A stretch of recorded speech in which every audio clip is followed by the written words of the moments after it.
The ever so dreaded R. R, R, R, R. If English is your second language, you probably know that R is very, what is this R business?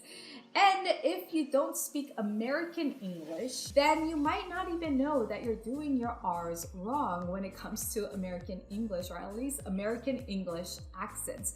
This blew my mind. And when I looked at other YouTube videos, they were speaking as if you already know, but I didn't know. I would have never looked this up. So I just wanted to explain that in American English, there is an R that is specifically unique to Americans, meaning British people don't use this style, Australian people don't use this style, even though they speak English in their country. So that is the bunched R's. But let me go into the common R, which is the Retroflex R. The Retroflex R is when the tip of your tongue curls up towards the roof of your mouth. And it has this curvature like a C, like you're making the letter C with your tongue inside your mouth, and you go R. This typically is only used when an R is preceding a vowel. So for example, read, ran, red. Those R's will have a Retroflex R. So you can go ahead and use your wonderful Retroflex R. There's nothing wrong with that. It's a beautiful R. However, in American English, the bunched R is used in pretty much everything else. So let's just say actor, singer. Those R's are bunched R's. For bunched R's, you actually pull the back of your tongue up and the tip of your tongue goes somewhat centered.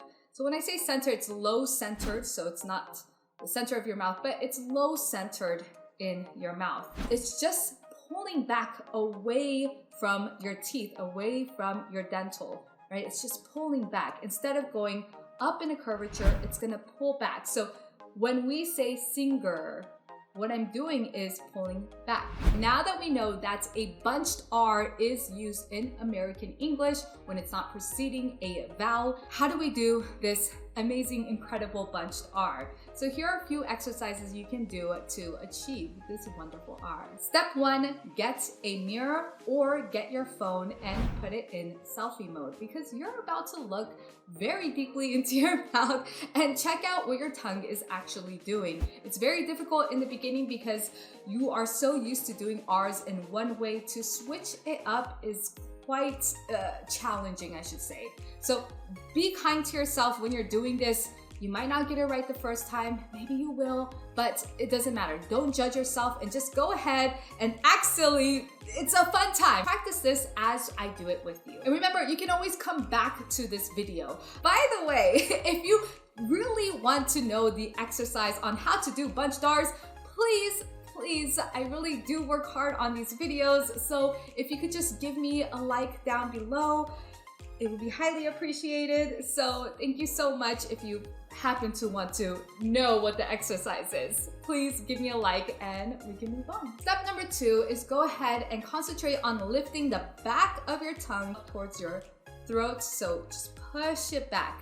And then as you're pushing it back, everything will follow. Make sure that the sides, so the bridges, really touch upon your teeth. So your inner dental on the inside. First, I want you to do it unvoiced. So don't try to make a sound. Just make sure you can get that specific position. Look at yourself in the mirror and keep trying to pull the back of your tongue back, and then make sure the tip of your tongue doesn't reach up. Go ahead and try to do it along with me, and hopefully that'll help you along in just pulling it back unvoiced.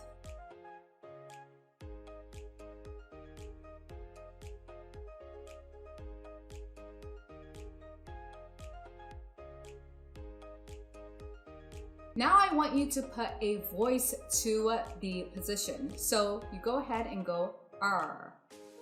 R. R. R.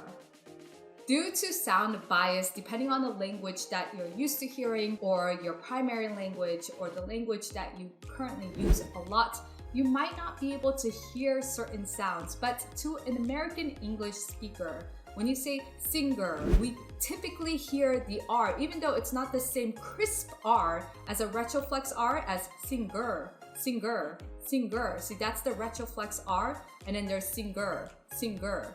It sounds like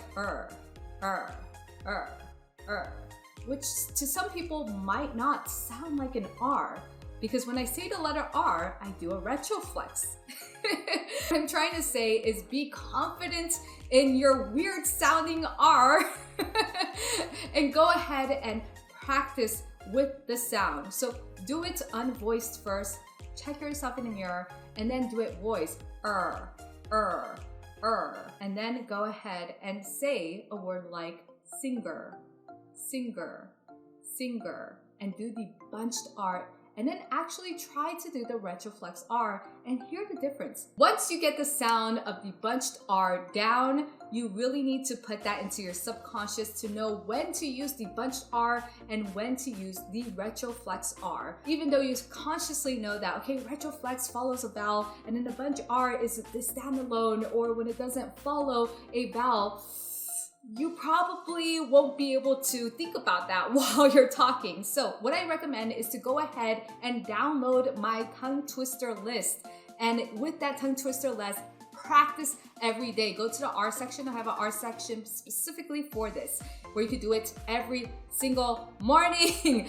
And that's the best way to do it. You really have to practice it and be very conscious about it at first until it becomes a subconscious muscular memory, and that takes practice. So you're just gonna have to go out there, practice. It's gonna feel weird at first, and then you'll get used to it, and then it'll be just a part of your language and a part of your speech. And there you go. That is on R's in American English. Thank you so much for sticking around. Again, click the like button because that really helps me out so much. Comment below if you want to know more things like this, and I will see you on the next video. Subscribe, and remember, raise your vibe out there. See you.